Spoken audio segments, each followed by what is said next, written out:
this Sir Leo Arcayos. My reportings about running fix.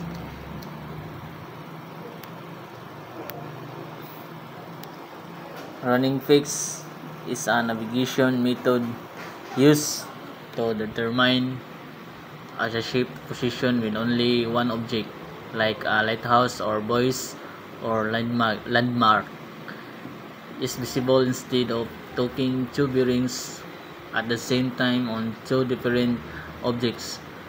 The navigator takes two bearings on the same object at different times. So the first bearing is plotted on the chart.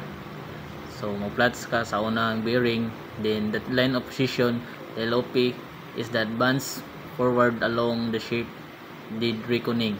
So course and distance, so traveled. The second bearing is plot at the later time.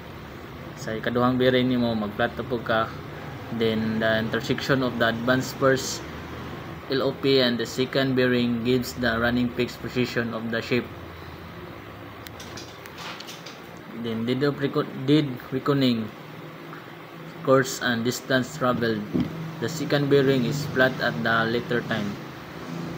So in short answer, ang running fix, sir, is a way to get a reliable fix or position nimo when only one navigational reference point is available by using it twice at different times. So that's all. Thank you, sir.